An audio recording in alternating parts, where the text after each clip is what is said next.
Hi everyone, for this upcoming project, you're going to be making a series of drawings like these, where you're going to take simple objects like this sphere, like this cone, you're going to light them, arrange them in different ways, and try to get a sense of emotion and drama imbued into these really simple shapes. So with each of these drawings, you're going to have a word, an emotion, a narrative that you're going to be responding to, and you'll choose them.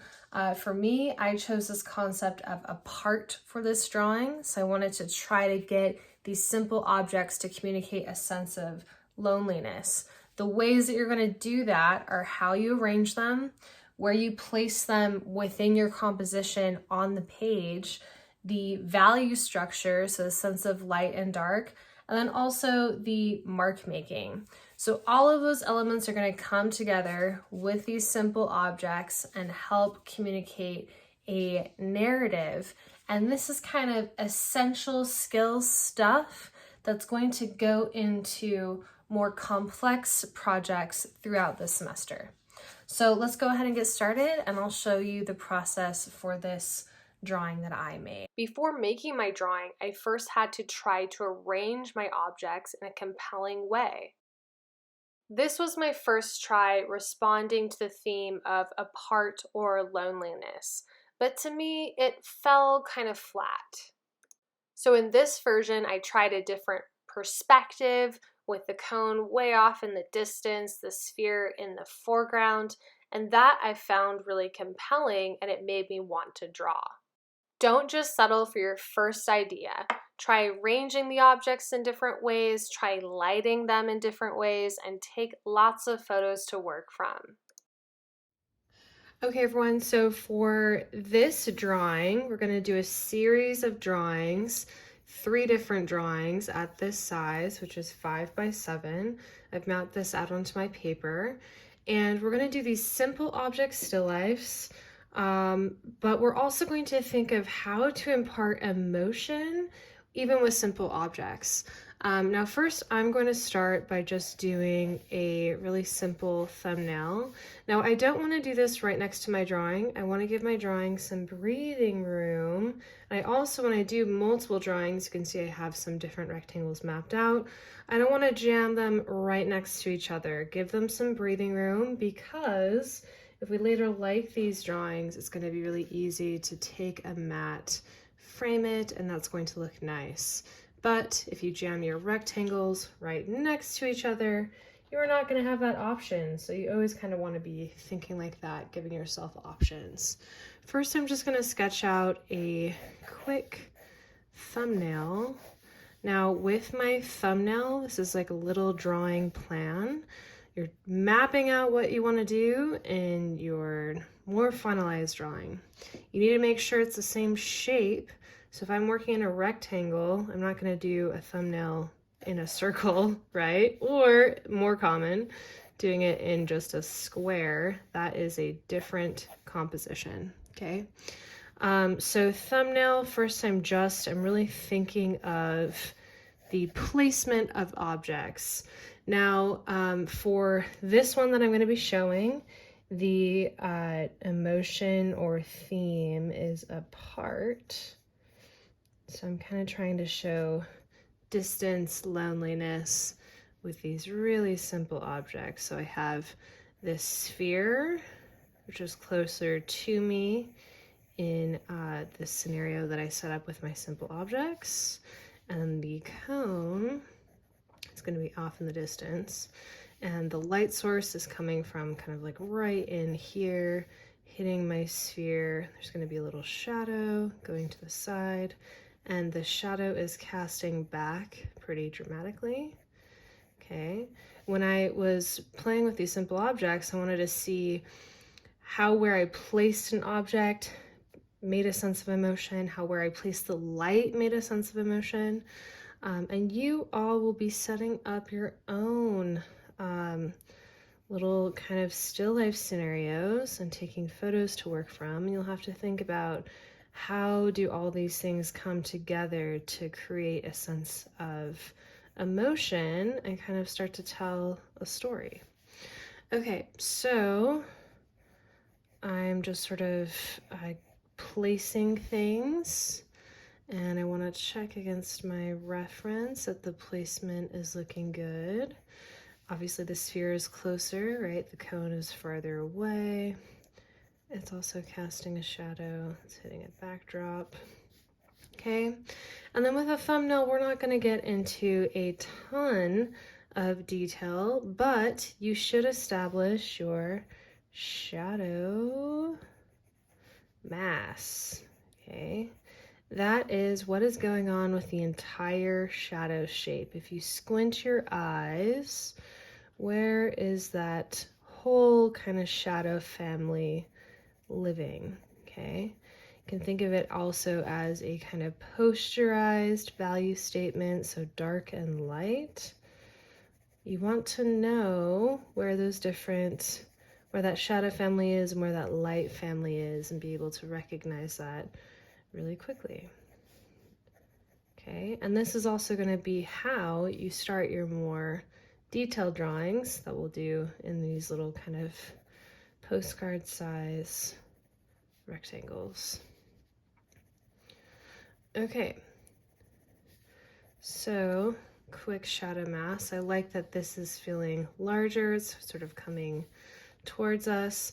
Now, something I will change from my reference a little bit. I want to heighten the sense of being apart, the kind of sense of loneliness. So I think what I'm also going to do, I want the sphere to feel like it's heading in towards the light. Okay, and I want the background and the cone to maybe start to be more enveloped in darkness. So I'm going to darken the background a bit more than I have in my reference, and you can take those artistic liberties in order to get the sense of the emotion or the kind of message that you're trying to impart, right? It's always really helpful, I think, to remember that your reference material, your starting point, it's just that, it's your starting point. It's not necessarily the end point. It can be the beginning inspiration for a piece. Okay. All right, so we're gonna start with something, I kind of have this compositional idea. Now I'm gonna carry this over to my larger rectangle, starting with the placement of things, mapping out the general shapes. I'm gonna mass in the shadows first, and then I'm gonna start to work on the darkest portions of my shadow family and work my way up into the light. And I'm also going to be thinking about the different mark making methods that we've gone over and the different types of mark making methods that I can utilize in this piece. For example, back here, I want to build a sense of distance between these two. I'm kind of treating them as characters, these two simple objects, right? So what I'm going to do in this more final drawing is I'm going to be blending this cone back more, and then to make the sphere maybe come forward a bit more, I can work more on kind of cross-hatching strokes that are going to bring that forward. Okay, so think about introducing different mark making methods into your piece, and think about how those mark making methods can emphasize the story and the emotion that you're trying to impart to the viewer. First, map out your composition and take your time. You can see I give myself guidelines to work from.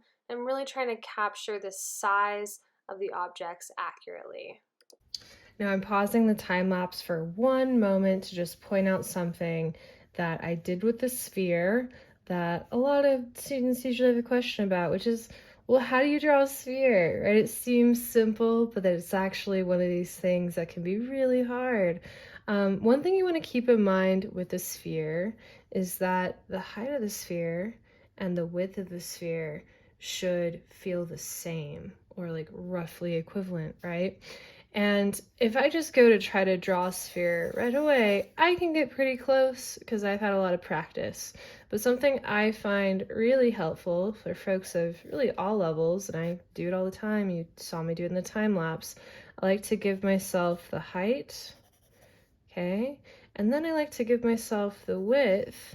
And before you really start drawing anything, you can go and check, okay, those are roughly the same. Now you also have these points to work off of, right?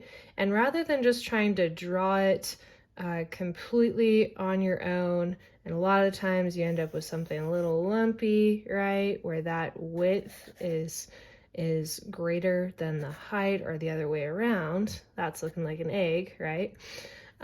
You have these points to work off of, and you can go from curve to curve to curve and adjust things as necessary. I find those points very helpful, so I recommend trying this out. And for shapes in general, even like the cone over here, I like to give myself little indications of where I'm going and kind of check out, what does that width look like? What does that height look like? And then start drawing within these little guide dashes, guidelines that I've given myself. After you've mapped in your composition, you want to establish your shadow mass. This is what is happening with the entire shadow family. Make it relatively light so you can push areas darker later. Okay, I have established my general composition and my shadow mass. I did my shadow mass with the lighter pencil. This is an HB pencil. You don't want your shadow mass to be overwhelmingly dark. You just want the shadow mass to give you a sense of where all of your dark shapes are, and so that you're aware of that. Also, just compositionally, what's the impact of the overall shadow shapes. But then you want the option to go darker on top of your shadow mass, which is what I'm going to do now. What I'm going to start to do first is a demonstration of the sphere.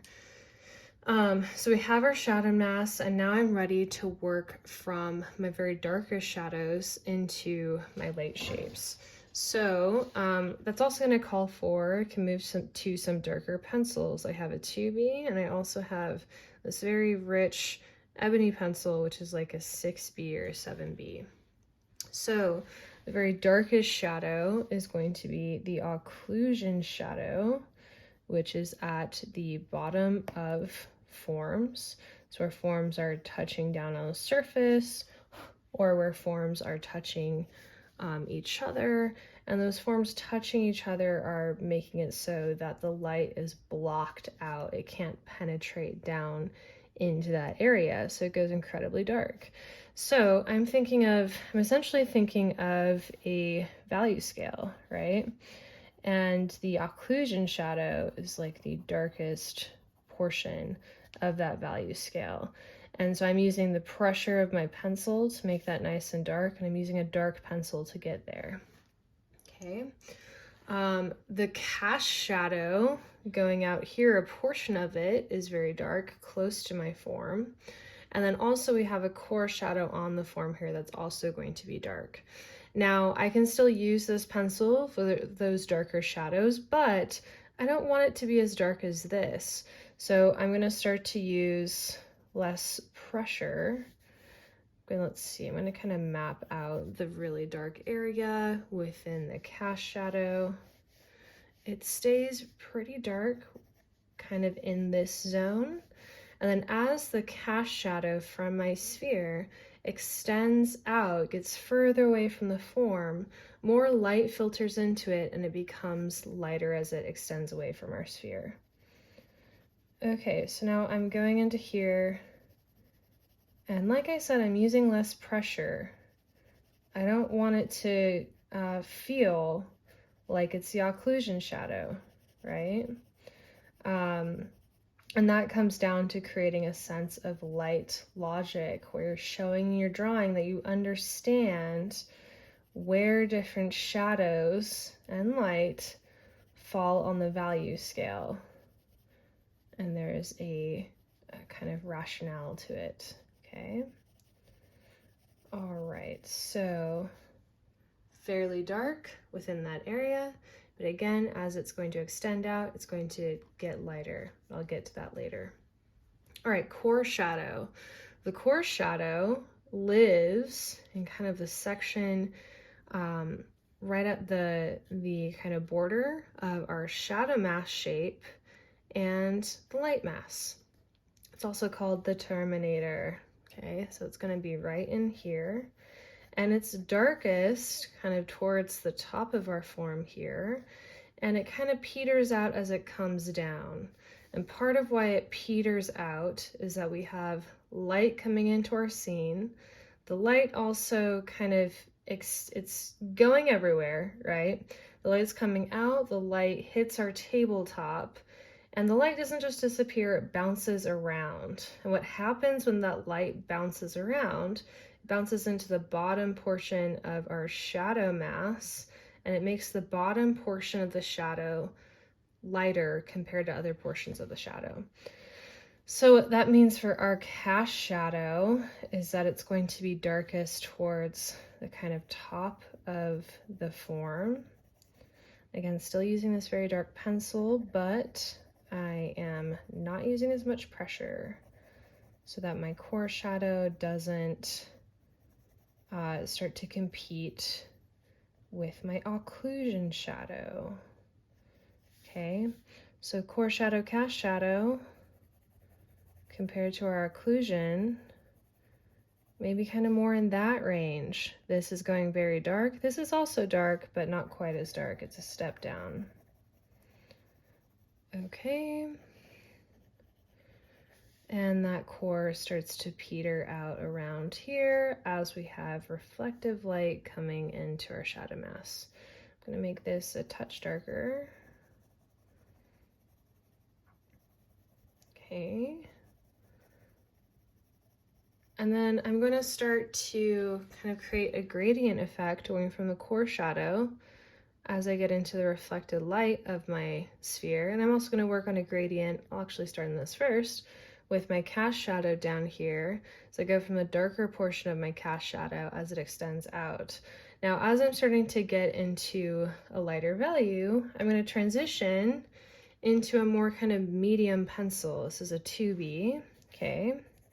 You can still go really dark with it if you press really hard, but you're going to notice compared to a really bold pencil, this graphite feels harder as you draw with it. And it is harder. There's more binder in it versus really soft, kind of pure graphite. Okay, so now I'm going to start with this cast shadow because it's going to help the edge of this sphere actually pop out. So I'm going to be putting in these kind of transitional shadow values. It's still kind of pretty dark in this range. In fact, I'm going to kind of map it out for myself again. This up into here, it's still fairly dark, and then it really starts to peter out the further away it gets from our sphere. And again, I'm thinking about controlling my value and considering where I am on a kind of value scale. So that's where I'm transitioning to a different pencil, and I'm using less pressure with my pencil. I'm not trying to get it as super dark as I would for my occlusion or that really dark portion of the cast shadow. Okay. All right, and now as I start to extend out to where the cast shadow becomes lighter and lighter, I could still work with this. This pencil would be fine for this, but I can also start to, again, transition to another pencil. So I could go to an HB. This is a 2B, too bold, so you can still get a really bold, dark value. This is more of a 6B or even a 7B, so that's very bold, right? And then this is an HB, and that the H stands for hard, the B is bold. It's more of like an in-between pencil. You can get it dark, right? But this starts to feel much harder, and it's much more prone to just being kind of a bit lighter.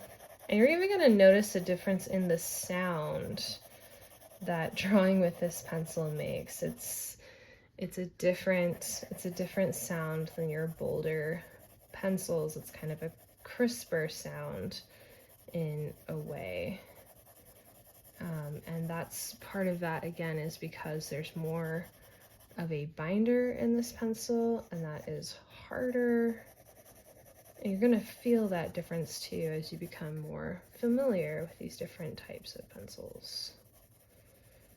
Okay, and then as I want to go into lighter and lighter portions of a value scale, I'm using less and less pressure to help create that sense of a gradient. Okay. And now we can also see how putting in this cast shadow helped this part of the sphere to pop out, right? I don't want it popping out quite so much. I'm going to do also a little bit of gradient work in here, but it's nice to leave some of this reflective light in our objects, some of that original value of your shadow mass, because the reflected light is not, it's not very dark. It still is part of the shadow mass, so you don't want reflective light to be the white of the paper. Okay, that's not going to make sense. It's not going to look like it's part of the light, but it, compared to the other portions of the shadow, it is lighter. Okay, so as I'm getting into kind of nuances of value, working on these little gradients, I want to work with a pencil that is going to be a little bit lighter, that you can build up layers kind of gradually. Okay, and as I get down into here, I'm going to get lighter and lighter with my touch.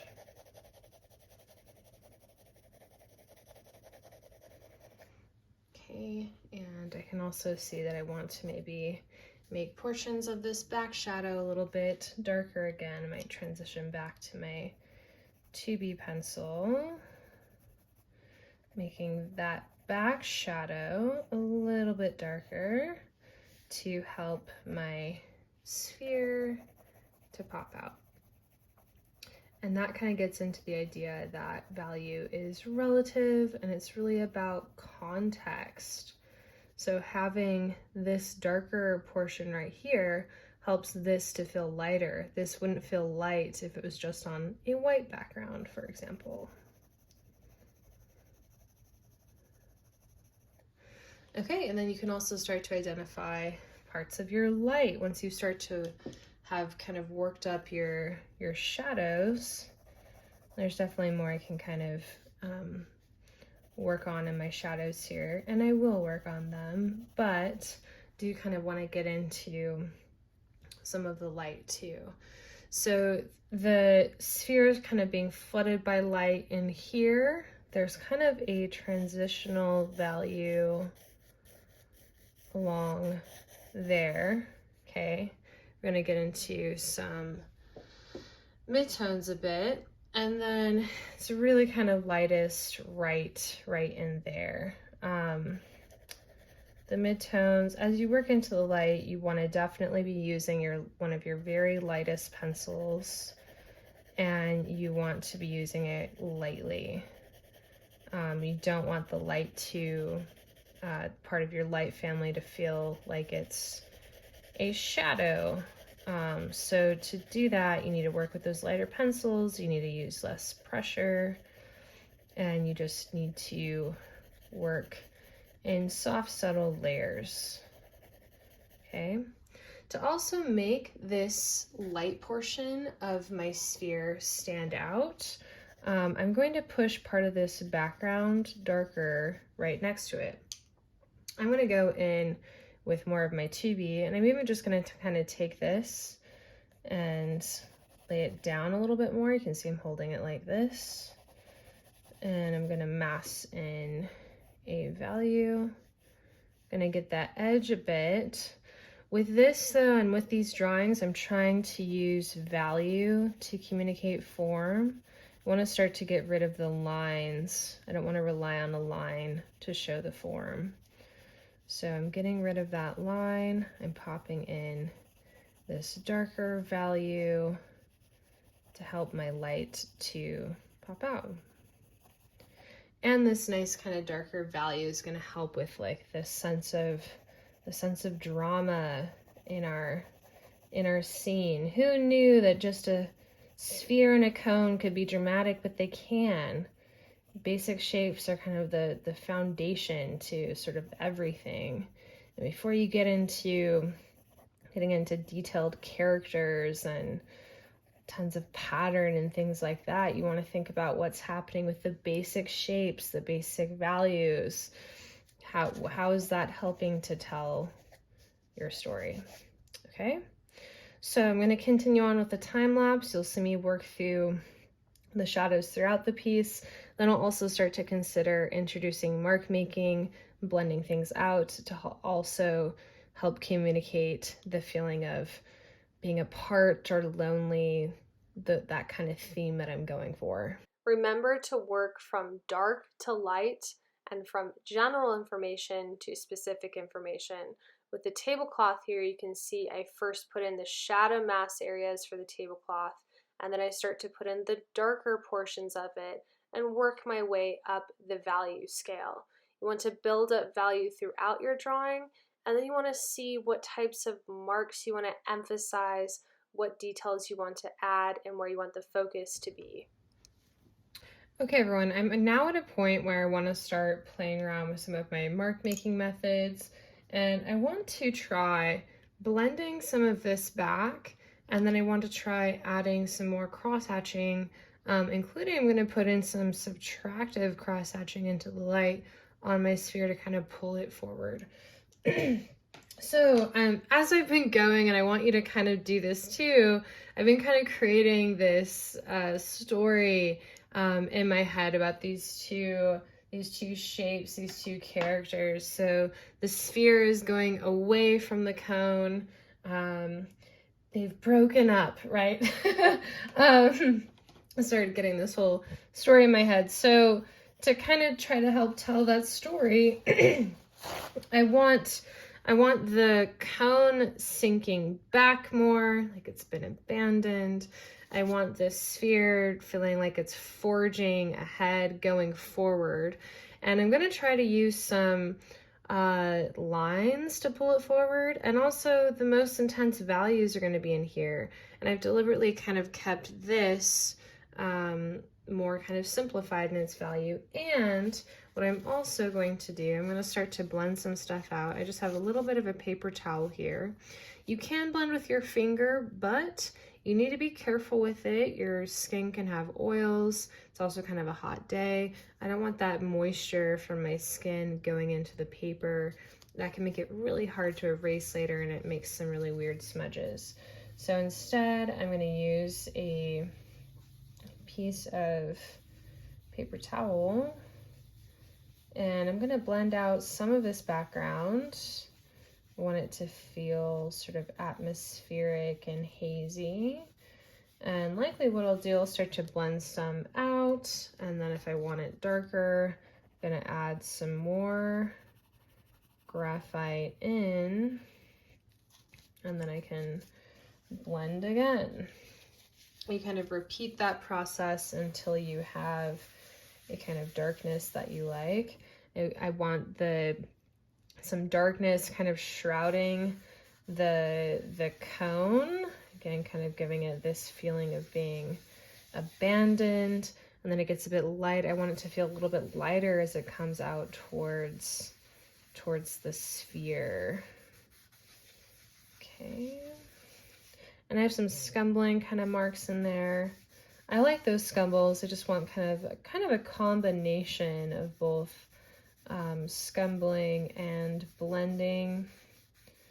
And I can leave more of the texture kind of within this area to, again, kind of pull this form forward and to kind of further that idea of sort of distance of these two forms being apart.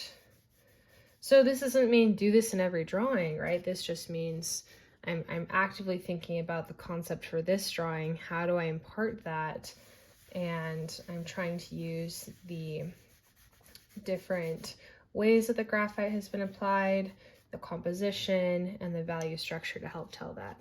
Now I'm gonna blend over the cone a little bit. I'm gonna get a cleaner piece of paper towel here because this is now starting to get packed with graphite, and you can, so that's gonna be adding value down, which you might want in some sections. I don't want that so much right now. I want to kind of dial back that light of the cone a little bit, and I want to kind of blend out its edges, get some softer edges happening back in here. Now I'm going to go ahead and I'm going to pull some of the light out again. I'm going to kind of repeat this process back and forth until I'm happy with both the value and the edge quality. Okay, so I'm going to pop out some of that light a bit, and then I'm going to blend it out again. And often making things is kind of like this. You sort of toggle between things until you find the effect that you're after. But be patient. It's not like you're going to get there immediately. It takes practice, and it takes some work. Okay, so I want to darken this background again, kind of around my cone. Now I like that I've kind of blended that back a little bit, because now this light in the sphere is going to be the brightest thing, and that's going to help pull my sphere forward. Whereas kind of knocking the value of this cone back is going to help it kind of sit back a little bit, and it's going to again kind of emphasize that sense of distance between these two forms. Now I'm not going up and outlining the cone. I'm just adding in value to indicate the sides of it, but I'm not trying to go in and heavily outline it. Rather, I'm trying to allow the value to show the shape versus just a line. Okay, so I'm going to keep nuancing that, but you can think about maybe things that you want to blend out, things that you want to soften, and maybe other things that you want to add texture to, that you want to bring forward. Okay, so I'm also going to do some cross-hatching in the sphere. I do also want some of these, the tablecloth I originally used was kind of a light gray, and I like that because the sphere is a bright white and it kind of really stands out against that. So in some of these lighter areas, I'm taking my really light pencil, and I just want to knock back some of the lights on this tablecloth and kind of surrounding the sphere a little bit, so that the sphere's light is kind of the most dramatic and brightest thing within the composition.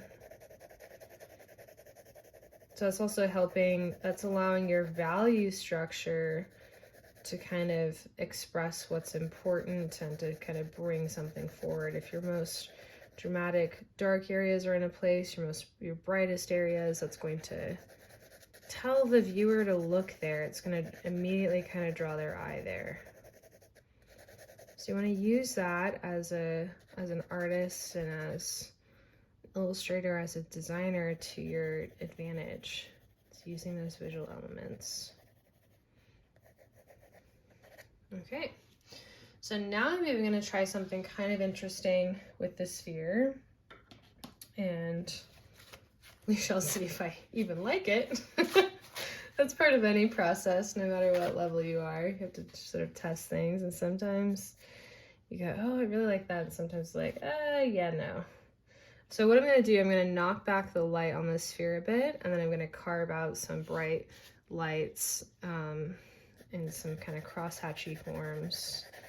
And then I'm also going to add some crosshatching into the shadow to again kind of like create an emphasis on our sphere. Okay, and I'm just doing this very lightly. I don't want that to be super dramatic. And then I'm going to blend it out. Again, I don't want my light mask to look like a shadow, but I just want a little bit of value down so that for my highlight, that I could go into a highlight area with my eraser and start to like pop out some lights in here. And I'm doing kind of cross-hatching strokes, and I'm using my eraser as a sort of drawing utensil, something to draw with. Okay. So I'm gonna try something like that a bit. And then if you did something like that and didn't like it, you could just erase that value that you put in. Now with cross-hatching, you wanna think of the lines that you're putting down emphasizing the form. So with something like a sphere, you're going to be dealing with a form that is curving. So if you're introducing cross-hatching, you're not just going to cross-hatch like that, right? That's going to tell the eye that you're dealing with a kind of plane, like a flat plane, whereas we're dealing here with a curving form. So any line that you put into that, you want to make sure that it's emphasizing the form. Versus if I put in just little straight lines, it's going to create confusion with the form versus emphasize it. Okay. All right, so now I'm at a stage of kind of nuancing, pushing and pulling things, seeing how I can emphasize the sense of drama and really drive home my idea behind the still life and the kind of emotion behind the still life. In the final stages of your drawing, you really want to think about what is most important to you. How can you emphasize the narrative and the sense of emotion? For me, I was thinking of wanting to bring out that sphere, wanting to pull it forward. So I added cross-hatching, and the darkest values and brightest values are there. For the cone, I want it to sink back to further emphasize that feeling of distance. You can tell a compelling story even with really simple objects. And I hope that this project helps ignite your curiosity.